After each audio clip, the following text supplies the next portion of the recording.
Welcome to SportsLit. I'm Neil Acharya. And I'm Nathan Sager. Today, our guest is Corey Hirsch, a former NHL goalie, Olympian, who today is a mental health advocate. In this episode, we'll be discussing his book, Save of My Life, from HarperCollins. It's going to be released on October 11th. And the book today talks about mental health and suicide, as you probably guessed from the name of our guest, who's been an advocate about that since 2017. If you are in Canada and struggling, please remember there is a 24/7, 365 suicide prevention line that you can call at 1-833-456-4566. And it's also available by text at 45645. And know always that telling people I need help and I am loved shows your strength.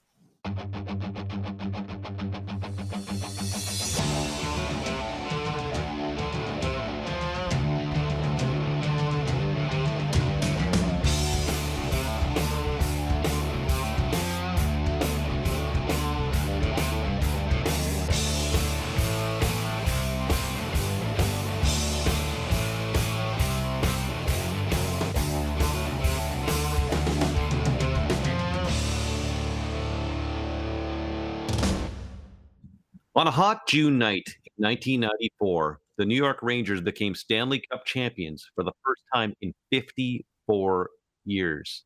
It was a thrilling ride that came down to a winner-take-all Game 7 against the Vancouver Canucks. If you go back and watch the Hockey Night in Canada footage, you will see the frantic final 20 or so seconds. When the final horn goes, the Rangers have won a nail-biter 3-2. GM Neil Smith embraces the woman beside him. Mike Keenan hugs his assistants and shakes hands with the training staff. And on the ice, Mark Messier hoists the cup and becomes the King of New York, a title which he hasn't relinquished, at least in the hockey sense. The guarantee, Mato, all of Canada, or at least Western Canada, watching Vancouver and rooting for them. The cauldron of pressure had come to a head, and it finally worked out for the Blue Shirts. And as you pointed out, Nate, there was a fan who held up a sign and it reads, "Now I can die in peace." For Corey Hirsch, the Rangers' emergency third-string goaltender, who's just shy of 22 years old at the time, the peace of that night will come via realizing Game 7 means he can go home, regardless of the result. A hockey player unable to fully enjoy his team chasing the Stanley Cup. Imagine. Since the second round of the playoffs against the Capitals, Hirsch has been held captive by intrusive thoughts that he does not understand and doesn't know where they came from. And they have him at the end of a figurative rope. As he writes in The Save of My Life, only in the last few minutes of that Game 7 does the fog start to lift because he realizes that he's going to get out of this place. He actually tried to break his hand earlier in that playoff run just to see if he could get sent home. He was in misery because of these thoughts. And it'll be another 3 years before he's diagnosed with OCD, which in his case is an even more rare form, purely obsessional, pure O. And as much as it was a relief for him to get this diagnosis from the Vancouver Canucks team psychiatrist, it's not the end of his struggle, and there's no cure. This happened during the 1996-1997 season, way before we got to the point where we are now, where there's Bell Let's Talk, and there's just a lot of talk and a lot of understanding around let's talk about mental health and get rid of the stigma. So there was really none of that at this time, especially in playing professional sports. So, not only does he have a mental health disorder, it's probably not one that's it's not one that's publicly understood and not even really professionally understood, really. They're just learning about this a lot more now in recent times.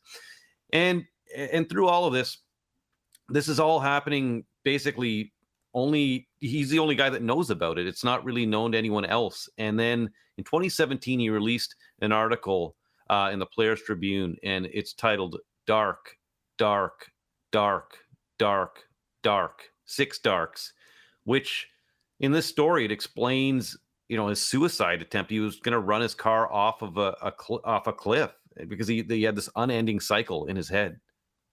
Yeah, and that's heavy, obviously. Hirsch never allows himself a second of pity across, more than 200 pages of describing his journey through, these dark places emotionally. He never does a when you look through the years and see what you could have been. He was a 14 season pro from ages 20 to 34, all while he was sick. And obviously, his openness and advocacy creates a legacy beyond that admirable playing career that included 108 NHL games and an Olympic silver medal in 1994.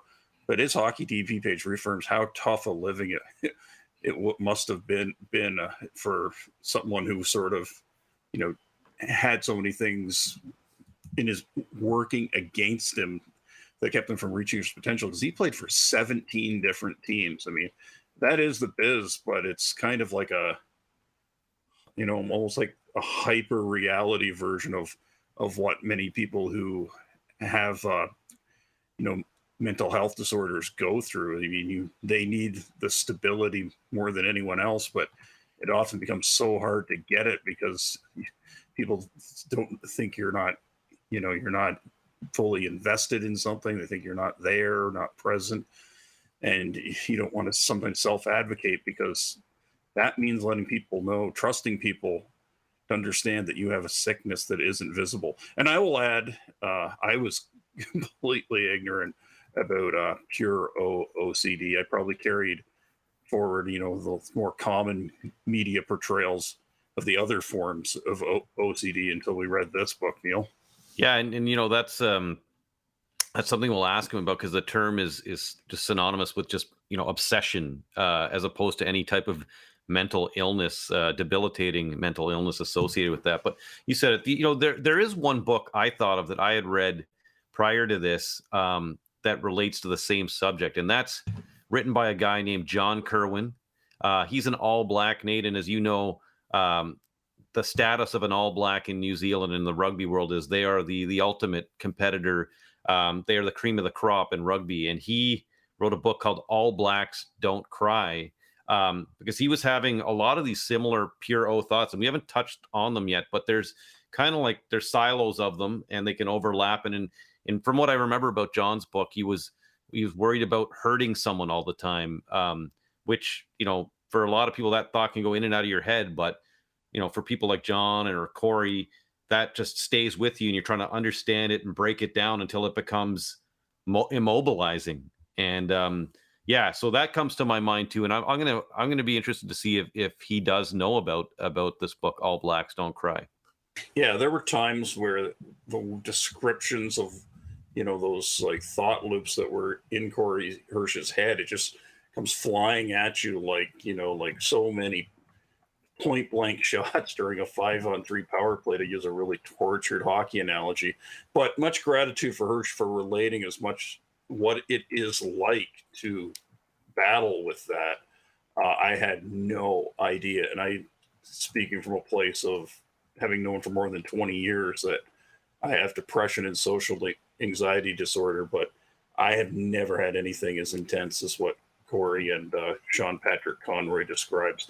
So I'm grateful that we're doing this episode. It's timely because, as Corey says in the book, mental health is health, and World Mental Health Day is fast approaching on October 10th. And just as only what you can self-advocate, only we can self-promote, by the way. A related content to this episode definitely includes, I think, season 5, episode 3, when Brant Myers discussed his Painkiller, a story of big league addiction. Myers, also an Alberta native like Corey Hirsch, and both of them played in the Western Hockey League, I guess right around the turn of the 1990s. I think they overlapped by a couple of years. And a perhaps less evident, but perhaps even stronger connection for us really is maybe farther down in our archive. Back in season 4, episode 10, Rick Westhead graced this space to talk about Finding Murph. Because that book was really about using the plight of one player as a through line to examine science denialism that courses through our commercialized collision sports like hockey and the NFL and boxing. How far back they've been denying the dangers to the human brain. And I sometimes wonder if that's been going on all this time too with mental health issues in sports. Neil, you and me, was when we were curious, hockey fans, kids, 35 years ago, we probably checked out every old hockey book out of the school or public library. And how often did they write about a quirky goalie who had nerves, back in like 1950 when they didn't have masks and they were expected to play a whole 70 game season with no backup goalie. And you're just wondering, how often was that something deeper? Like you go back and read up on Bill Durnan, who won, I think, 6 top goalie awards in the NHL in the 40s and then just had to up and quit because of a, quote, nervous condition. I mean, it was something probably much deeper going on, but we don't know, because then it was really impossible to find anything written about him after he stopped playing. Yeah, good point. Yeah, and I also came across an article in Maclean's from Trent Frayne, one of the great Canadian sports writers of the 20th century.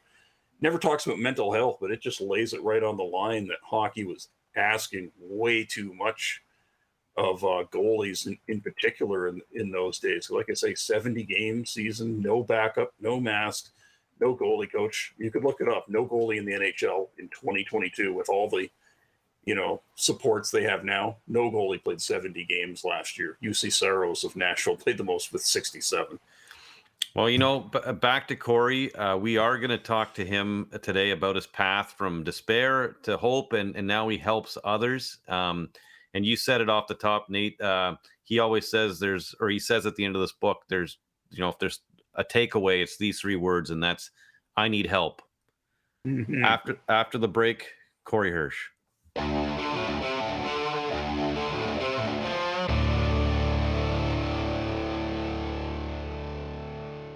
And we're back with Mr. Corey Hirsch, who has graciously joined us from his hotel room in Saskatoon. I got to ask you, Corey, first of all, thank you for being so brave in writing your story in 2017 in the Players Tribune, and doing this book, which kind of expands on that and your life. How has the process been so far in terms of press? I know you said you're doing a talk tomorrow. I'm assuming it's about the book. So how's that gone so far? It's going really well. I've been doing a lot of speaking for ICBA, which is a benefits and wellness company, and they do a lot of construction workers. So that's that middle-aged man or young men even, and there are females in the industry too. But it's a group that really needs the help. They're 5 times more likely to take their own lives than the regular population. So that's been going really well, and the book is just, well, I mean, I'm a little nervous for it to come out, but hey, it's important for it to get out there. It's educational, and hopefully it helps some people.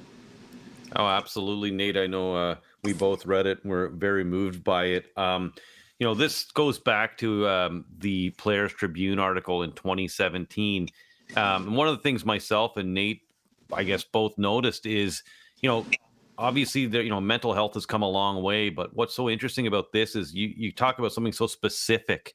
So when you put that article out in 2017, we'd already have the Bell Let's Talk movement and things like that. So there was advancements, but did you find a lot of people came up to you and said, you know what, that part of what I struggle with wasn't out there, and now I'm not alone? Yeah, well, everybody thought that OCD was hand washing or organizing or being overly neat. And that's a 1/1,000,000th of what OCD is. I do everything in my head. I don't do outward rituals.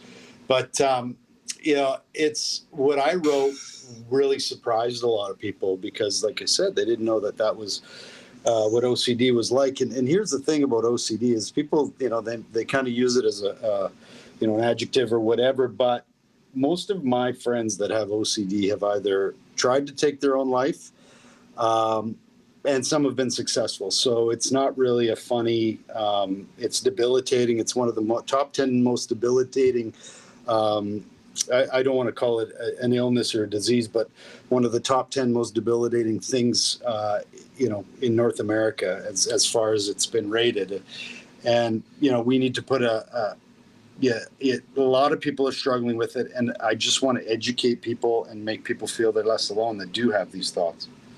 And I do believe that has been accomplished over the last 5 years, and it'll probably continue to compound with this book. I don't want to be triggering or anything like that, but the difference between this book and the article is it gets into more specifics about what this is, and I think that was that kind of the hard part when you worked with I think it was Sean, right, on Yeah. writing this? Like, was that a part where he said, "Hey, listen, like we're gonna have to get into this, to kind of explain it further," or how did that? Yeah, no, it was the content of it, regardless of what it is, whether you have harm thoughts, sexual intrusive, organizing, germ thoughts, the content's none of it's real.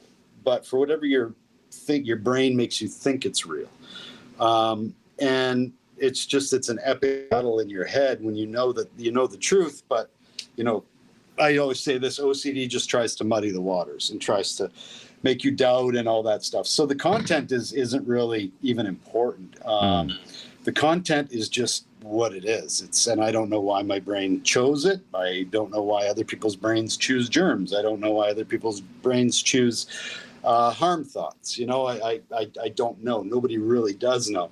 But no, it was something that I wanted to put out there because it's something that is debilitating for people. And I know who I am. I'm not worried. I've had enough therapy. And I think, like I said, a lot of people out there that I know have tried to take their own lives.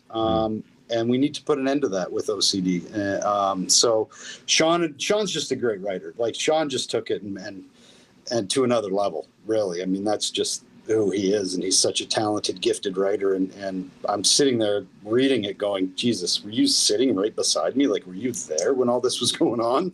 That's how good he is. And what responsibility did the two of you feel to make this story about your, raw truth and impressing upon people that, it's simple solutions are not likely a thing because there's no sort of one size fits all with this? Yeah, no, it's we both sat down and talked about it. I mean, I'm not too worried about what people think and out there, and people can think what they want when they read the book. That's not in my control. What I'm here to do is to help people that have these types of thoughts and issues. So I really, doesn't really bother me. I know the truth, and so OCDF Foundation. So, it's something that's going to grab the reader, and it's intense. And I don't even know. Someone told me, well, it's an excellent book. I don't even know if you can call it an excellent book. You can just call it extremely intense and educational would be the better word for me. So when Sean and I, sat down and we discussed how this was going to go, the bottom line wasn't about, anybody else other than helping people with OCD or helping people understand OCD, because I don't want anyone else to try to take their own life because of a stigma or OCD being, thought of as something that's weird or strange when it's not even the person's fault. Mm-hmm. And what does the phrase, the idea of mental health is health mean in a wider sense, especially with the work you mentioned that you're doing now with people in the construction industry? Well, mental health is health, meaning it's ridiculous that we separate physical health and mental health. Like, we separate them. Last I checked, the brain was a physical piece of your body. But for whatever reason, we've in society have separated them. And a lot of that is stigma from the early years because you don't understand it. I can see a broken bone. I can't see someone that has OCD if it's in their head, right? So it's the unknown. And we have to start treating that mental health as the same. It's no different. I do the same thing for mental health as if I had a pulled muscle. I'll go for mental health. I'll go see the therapist. I might get on a medication. I'll do the therapy. Hopefully I'll be better at the end of it. If I got a separated shoulder, well, what do? I go see the physiotherapist. I might get on medication. I continue with my physiotherapy. And hopefully it gets better. It might bug me for the rest of my life, might not. But what's the difference between that and getting mental health therapy? It's exactly the same, but yet we've separated them. Have you found, has there been any sort of improvement since, just being public? Does that have anything to do with it? Is that a fair question? Very fair question. And nothing's off limits here, guys. I mean, the book, everything's out there. I don't, it's going to be out there. So I've been booed by 20,000 people. You guys aren't going to hurt me. So as far as things have changed, people are more willing to talk now. But our system has to get better. Our system has to be better equipped to handle these people. And we're very far behind in mental health help. and all that stuff. There's medications out there that need that are good to help people, but there's also some new, plant medicine and and things like that, ketamine and psychedelics that are really starting to help, that we need to start to do more research on if they can help people, and there's been great results in all of that stuff, and we need to move forward with it. In the book, you're specific about people that kind of understood you early on, or at least listened to you, and just three that come to mind are Brent Sutter, Mike Bernstein, the trainer in Vancouver, and Dave Babich. And I know there's a number of others as well. Was there anything common about them? Was there a commonality in who they were that allowed them to listen to you? And is that something that could be imparted on others? Yeah, you know what it was here's what it is that you think that the toughest cowboy and the toughest man and the tough this and tough that isn't willing to listen. You're wrong. I know so many guys in the NHL that were some of the toughest people I played with, that I could go up and have a conversation about anything with, just because on the outside they look gruff or tough or whatever. They're some of the kindest people, and we'll all listen to somebody because we all have struggles. And if someone doesn't listen to you and they act like you're crazy or they push you away, well, then they're not your people. And I say this in my talks. I say, hey, if I'd have taken my life that day, do you think my teammates would have come to my funeral and they would have said, what a man, he sucked it up like a man. I'm glad he didn't talk to me, because that's not what men do. No, they would have said, I wish he would have talked to me. We could have helped him. We could have got him help. Now he's gone, right? But we have that mentality that we're not going to talk to other men because they might look at us strange or treat us different, or we don't look manly. That's the stupidest thing ever. Masculinity almost killed me, and I'd rather be alive. And in terms of, just talk back then, in some of the first people you talked to, were you just surprised that they'd listen to you? You thank Dave personally, Dave Babich. I mean, was that just, at that point, maybe you weren't even telling them specific stuff, just saying, hey, listen, I need to just talk to someone about anything? Babs was more, he just made sure I had someone to hang out with, because when I was struggling, nobody wanted to be around me, right? They didn't know what was going on with me in my head, but most people treated me like the plague because they thought I was a bad guy. And Babs always made sure that I had somebody to hang out with on the road, that he always invited me to dinner. And maybe he didn't particularly like me at the time either, right? I wasn't in a good headspace. Right. But the kindness he showed was unbelievable. And then same with Brent Sutter, same thing. I mean, he didn't know what I was, but it was just the kindness that he was willing to talk to me when he realized that something wasn't going right for me. And then, Mike Bernstein, who's a trainer, and those guys are in the NHL, the best of the best. And, it's showing that little bit of kindness and compassion, even though you don't understand, is probably the greatest gift you can give somebody. And I also wondered, Corey, too, how much have you shared with other, former goalies about, what challenges they've had since starting to talk about this 5 years ago? Yeah, I talked to a lot of guys. Chris Mason's a good friend of mine. There's the Kirk McLean's a friend of mine. Lots of guys I talked to about it. And what we notice is the common denominator is that we all struggle, not just goalies, right? Players, doctors, football players, construction workers, whatever it is. It doesn't discriminate.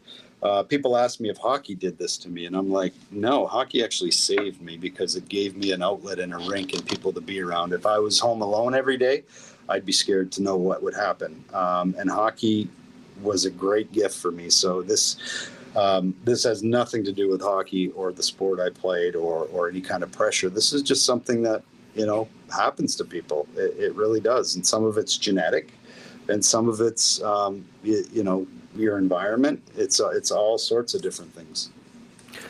I will say that after reading the book, it made me question every sort of, we're all about the same age, and we used to get those books in the library, and there'd be, hilarious hockey stories, part 3, and it made me question everything I ever read about a quirky goalie from back in the pre-mask original 60s.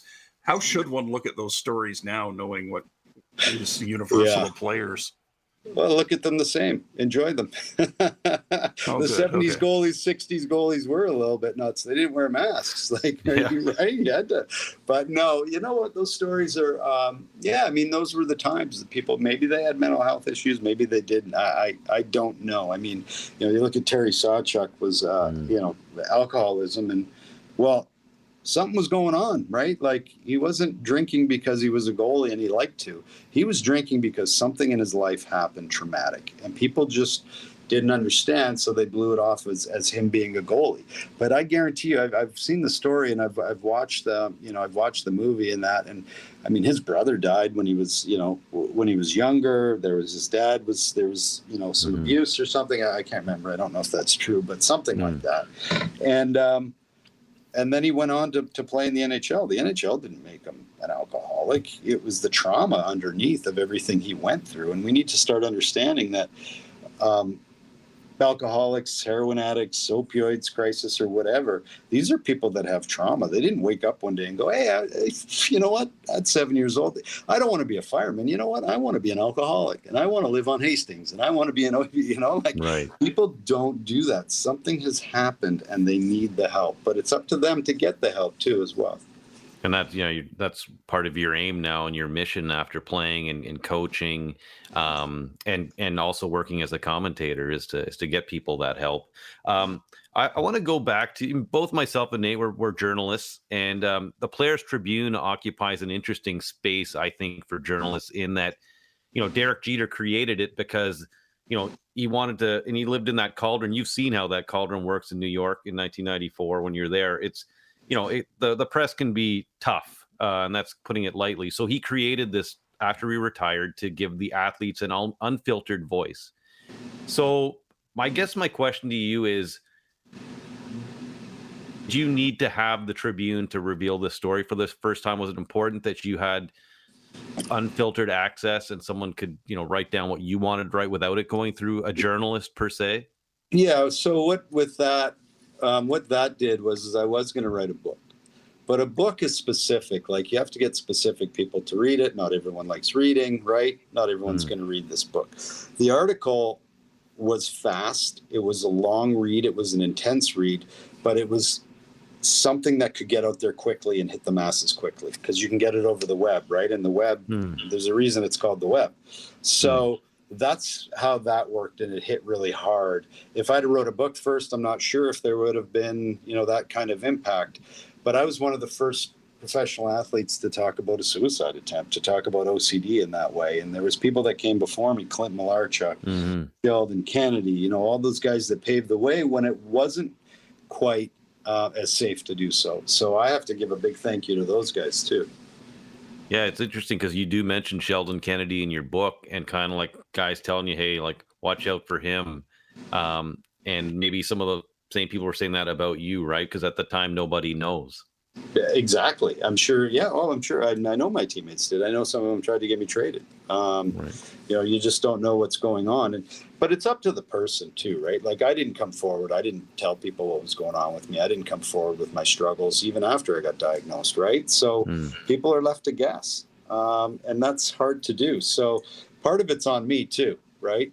So because they didn't know. And when people don't know, they're going to make up their own assumptions and reasons. And, like I said, I'm partially responsible because, I didn't tell people. In fairness to you, Corey, I don't know if that's fair to you, to be quite honest with you. I mean, I think at that time that would have been a pretty hard thing to say, and it'd be a hard thing to say now. And one of the things that me and Nate talked about was actually how there's no excuses made in this book at all, which I'm sure was probably, I don't know if that was probably just by osmosis or what, but it definitely comes across. You're not saying, hey, I could have done more. You're just saying this is what happened.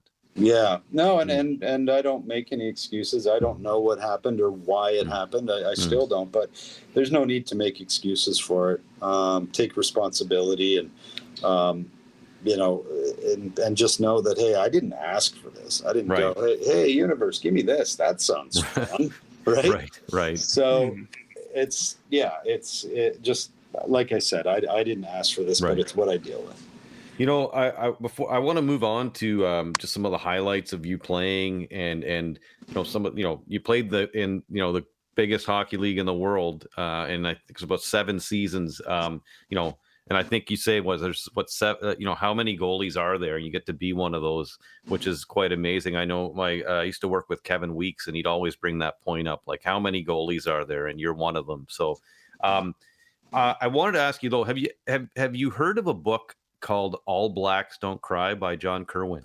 No, I have not. Oh, okay. Well, I it's actually the only other book I've ever read sports related that touches actually any book period about anything that you have written in your book. There's some similarities. So I encourage you and anyone listening out there to check it out. It came out in 2010. He played wing for the New Zealand All Blacks, John Kerwin. He's Australian, right? He's from New Zealand. Oh, New Zealand, right? Yeah. I've heard about him. I haven't read his story. Yes. Yes. Check it out. I think there's a lot that you will find, relatable, and it's a valuable story for sure. So, anyways, back to what I was saying initially. Okay, so, what was the highlight for you? Was it playing internationally and winning silver, or the NHL? Well, hockey-wise, the highlight is the Olympics. And that's really the last time I can remember being quote unquote normal. If there is such a thing as normal. So that's probably the biggest highlight. But I have to say, and to bring it, and I will say this, and I don't want to sound arrogant, but with what I had, it was like, I'm proud of myself for making the NHL, because it was like I had 2 hands tied behind my back while everybody else had full body, right? Like if you could say it in a physical sense, because, with what I was dealing with, I still played in the NHL, and that's probably hockey wise is the greatest accomplishment for me anyways. Yeah. I mean the Stanley Cup too, although it came at such a low time for you too. I mean, now that you look back on it, is it something that you see in a different light? Maybe not the experience, but just having been on that team. Yeah, and I was a roster member, so we have to make that clear. I can't take credit for a Stanley Cup. I was the third goalie, right. So I just watched every game. But I got to drink out of the cup. Very tinny, by the way. It's like drinking out of a can of corn, and everybody else, 10,000 other people have drank out of it before you. No, but you know what? That is a cool moment. I have the photo. I look at it, though, and I don't remember much from those days. I mean, that was right around the time I did get sick. And I really, honestly, I don't remember much. I was so busy in my own head that, there's stories that people tell me that I don't remember at all, which is unfortunate. You have a really good take on the play, the postage stamp too, right? With what Peter did, that move that everyone tries to do now, or now it might be more common, but I remember when it happened, it was like I saw like a Martian landing. Like it just we didn't know what to make of it, right? But I mean, did it take you some time before you kind of like were okay with that, or were you just right off the bat say, hey, listen, this guy just made a world-class move that was so good they put it on a postage stamp? Well, back then, I mean, I was like, is that even legal, right? So I was like, it was because he kind of pulled it behind him, and I'm like, we didn't have shootouts over in North America, so I didn't know what was and what wasn't legal. But now when I look back, it's part of the reason I'm doing what I do today, right? So that moment I'm thankful for, because that's something that's made me relevant in history, and I'm just glad it wasn't some slug. It was Peter Forsberg. Well, like I say, I remember watching it, Nate. Maybe you can share a memory too. And I should just say for the people listening out there, I didn't tee that up well enough, but this is the shootout for the gold medal in the 1994 Winter Olympics, and Corey's facing Peter Forsberg, and Peter Forsberg. The game has become a lot more, I guess, I don't want to say more skilled, but this is something you could see now and go, okay, maybe it fits in with the Michigan. But back then, that literally nobody knew what was going on. I don't know, Nate, what was your thought? I was like, I had not seen this before. And I think maybe a week later in Sports Illustrated that I want to say that they said Forsberg learned that move from like Kent Nilsson had pulled it off in the World Championships maybe 5 years earlier. So, but again, we didn't have experience with shootouts at all in North America. It wasn't in any pro league or major junior back then. Maybe you've encountered it in a minor hockey tournament. That was about it. Yeah, when with that too, it's I show it all the time now, but I mean, I appreciate you guys bringing it up and reminding me. Thanks. Well, you know what? Thanks. We did talk yesterday, Corey, on the phone, and I promised that we were going to talk about some fun stuff too. So I wanna ask you, I mean, again, I don't mean to keep going back to '94, but we got Iron Mike Keenan as your coach. Like there was some characters on those teams, on every team you played, right? I played on. So anything stand out? I believe it was 7 seasons over 10 years, right? Am I right when I say that? If I'm in your NHL career? Yeah, I mean, I had Mike Keenan, I had Mark Crawford, I had a lot of different coaches. Vancouver, I think I had 5 in 4 years. It was, and Mike was. Mike was, well, he was Mike. Mike wanted to win. I don't question that, but he just took it a step too far every time. And I remember one time we're in Detroit, and the backup goalie, you sit on a stool in the bench in the back, and it's steel, and it was the old Joe Louis Arena, and it was awful. And your skates would be rubbing on the stool, and there was nowhere for you to sit. And I think after the second period, we're getting outshot like 38-11, and we were up 1-0 going into Gar Snow was playing. He was incredible. Detroit scores 2 quick goals. 20,000 people are going nuts at the start of the third period. Like, the ice is tilted, and Mike comes over, taps me on the shoulder, says, "Get the hell in there." I contributed to 5 more goals. We lost 7-2, and that was within about 18 minutes. Yeah. Thanks, Mike. Yeah, so that was Mike Keenan, though. And my skates were like, the blades were like butter knives. I couldn't even stand on them. Right? It was not. Yeah, it was. That was Mike. You have that great story, though, and that you just mentioned the Joe Louis Arena, and where you're.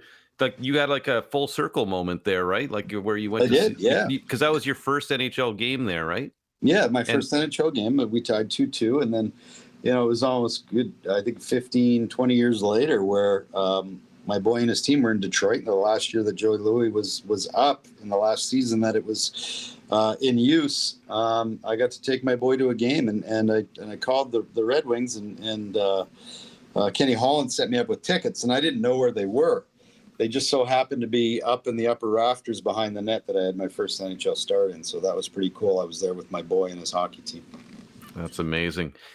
You've coached. Me and Nate talked about this in our intro. You've coached with the Blues, with the Leafs, Hockey Canada as a goalie coach. How is that?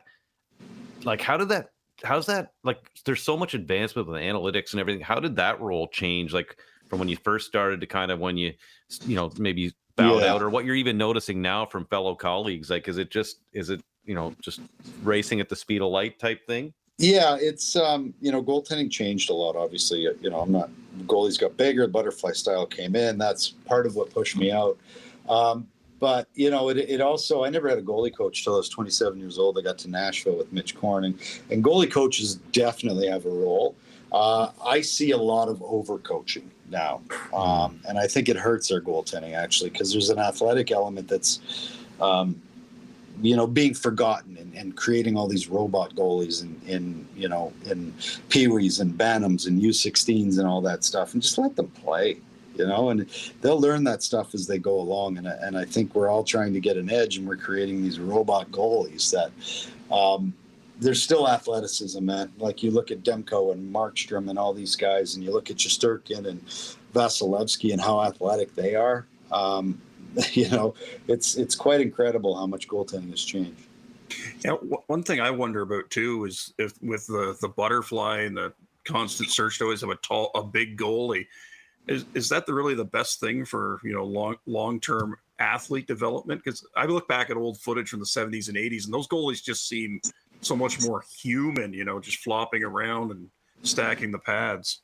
Yeah, it's like I watched Mike Palmateer. That was the guy that I idolized when I was, and he was all over the place. Which is, what's cool is I golf with him now in the summer sometimes, and I idolized him. But yeah, goaltending just evolved, right? And so my generation, like my shoulders, I can't throw a baseball. That's what it is. But goalies now, it's their hips, right? Because they're in that butterfly. But for me, you were always taught to get back on your feet, so you're continually pushing yourself up off the ice, right? So that's where it's changed as far as injuries and that. But as far as, the goalies are better than they've ever been, and the style is what it should be. I'm glad they shrunk the equipment. It was getting ridiculous there at one point. I was watching Patrick Waugh, and he had blocks everywhere, and I'm sitting there going, Jesus, I don't cheat enough, And by the way, Paul Matier, maybe a generation before us, but that save he made in the outdoor game, I think I'll give people, I don't know if you remember that, Corey, but he robbed somebody, and this is like 7 years ago as an old timer, and it was probably the most athletic save I'd seen in some time, even in an NHL game. It was and that's vintage Mike Palmateer. Ooh. That's vintage Mike Palmateer. So it was great to see it, but he doesn't know any other way to play. Right. So that's Palmy. Yeah. I was just wondering, maybe when I was looking back at, the old clips on compilations, people on YouTube, I was just like, I think this was better. That style of goaltending was better for the fans because you could relate more to the guy in the net. Is that, or am I out in left field on that? No. Yeah. It's, like with a guy like Mike Palmateer and some of those older goalies, practice was survival, right? Like they, and it was even somewhat in my generation. It was, you just didn't want to get hit with the puck. Now these guys are like, they'll stand in front of anything because it doesn't hurt. But back then, man, your shoulders were exposed, your knees were exposed. So some days were just survival. So that it's changed a lot in that sense, that the injuries aren't quite what they were. It's just different. True. And one equipment note, I think when we did our Memo Rayom episode, Neil will remember this. I spoke to my sister because she's a goalie, but she was a left-hander. When she started, they didn't make a upper body protector that was customized for lefties, so she was always getting like bruises in weird spots. Speaking of fan friendliness, Corey, one playing experience you had that I found fascinating was when you were in Sweden. You were, I think, Malmo, right? You were part of a team that won promotion to the top tier of Swedish hockey. Now, everyone who watches like the English Premier League knows about promotion and relegation. I just wondered, to go through that, how much excitement did it generate around the team and around the game to have that, something that doesn't exist in North America? Can you repeat the question, please? Oh yeah, sorry, I lost you there for a second. Yeah. No, I lost you for a second. Oh, I was just wondering, one experience you had in your career I found fascinating with Malmo. You were part of a team winning promotion to the top tier of the Swedish league. We don't have promotion and relegation in North America, but how exciting was it to be part of that and seeing fans experience it? It was so cool. I like the relegation. It gives some games, at the end, something in the fans, something to cheer for, right? It was, and you know what? I went out on a winning note. I love Sweden. If you told me I had to play there, I had to live there the rest of my life, I'd be like, okay, it was such a great place to play. Good people, made a lot of friends, and Malmo's beautiful. It's right across from Copenhagen. Like, I encourage everybody to go play in Europe at the end of their career. I really do, because it's such a great gift to be able to travel the world and be a professional hockey player. Just on your roots as a goalie, and you're talking about the end of your career.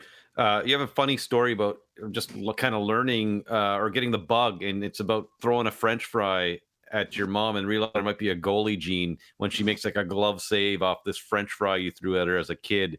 Could you share that story with our listeners? I was just a kid. My mom's like, can you pass me? I think we were eating McDonald's, and I was about 9 years old or 10 years old. And she's like, can I have some of your French fries? And I was like, sure, snotty kid, right? I threw one at my mom, and then she ended up catching it like Mr. Miyagi with chopsticks, except it was between her fingers. And we were all shocked. And to this day, we say that my mom got I got my reflexes from my mom, not my dad. My poor dad. My athletic ability and my reflexes from my mom. Give him a hard time. Go ahead, Nate. And I know sometimes with writing a memoir, you sort of ask people to confirm things, details, confirm memories. To what extent did you and Sean do that for this book, which is written in the first person?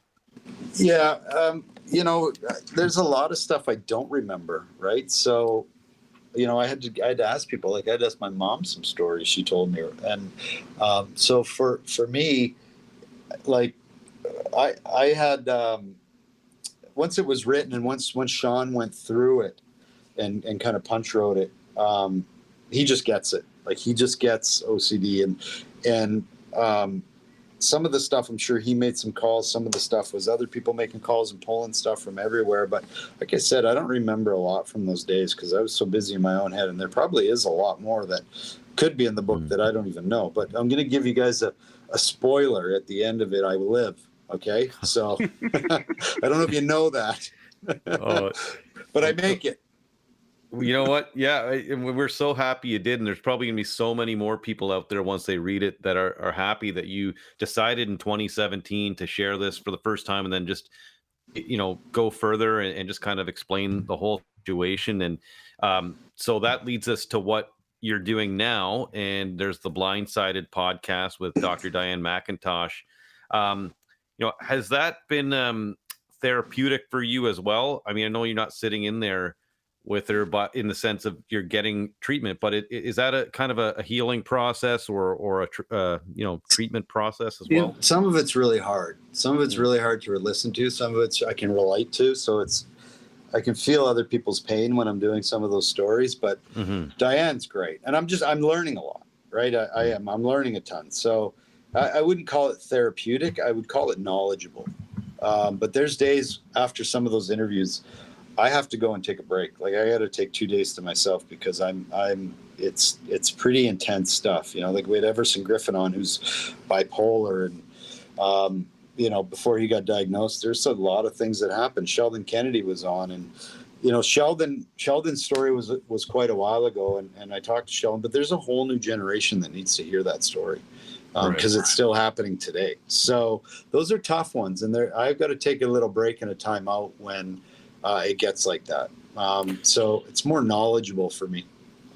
I know it's probably a bad choice of words on my part, but I do want to also ask you about some of the other things you do. And I know you have an affiliation with CAMH as well, if I'm not mistaken. And just wondering, what else besides the podcast, speaking tours, anything else that you're kind of up to, either in this area or away from it? Yeah, the CAMH stuff was a few years back. We tried to get more educational for kids and that, but I'm not sure where the program's at now. But as far as I do public speaking, I do I do a lot of public speaking in the construction industry, but I'll talk to anybody I can, right? 5 people or 5,000 doesn't matter to me. And I do my podcast, Blindsided. I got the book coming out, and really it's just a matter of keeping up, being knowledgeable, trying to keep myself.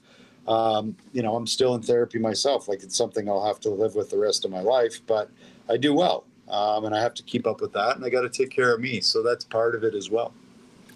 Well, go ahead, Nate. And one thing I related to when you were talking about your early life was about being teased for having red hair, which I heard every day probably till I was well into my teens as well.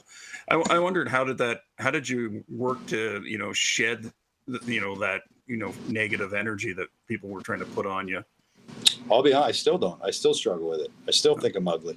I'll be honest, because that's what you get called when you're a redhead. And I hope if people are listening out there, stop calling redheaded people ugly and stop calling them names, because it's a lifelong battle for me. It really is. It creates self-esteem issues. I've had therapy over it.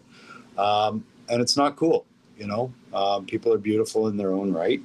And, tell Nicole Kidman she's ugly. She's a redhead, right? So it's it's something I struggle with to this day. And yeah, people can be ruthless, and that's just what it is. We've got to, we have to end that. You know what, Corey? Nate, unless you have anything else. No, I feel bad for assuming that it was something that was past. No, it's not. Yeah. But yeah, Corey, you know what? Thank you for giving us the time today. And is there anything else you want to share in your hopes for the book, or anything else before we let you get on with your day? No, I appreciate it. Go to anywhere you listen to your podcast, download Blindsided. We've had some great guests: Kurt Warner, Bubba Watson, Paul Bissonnette, Everson Griffin, Sheldon Kennedy. They're all stories. They're all knowledgeable, and they're all there to help people. These are guys that all struggled, that you wouldn't think have struggled, and have come out the other side doing pretty well. So that's the only thing, and that's probably the most educational show and thing I've ever done. Thank you again, Corey, for your bravery, and we hope to catch you soon somewhere else. Awesome. Thanks, guys. And buy the book. Yes. We will. Yes, for sure. October 11th, it comes out. Thanks very much for joining us, Corey Hirsch. Thank you.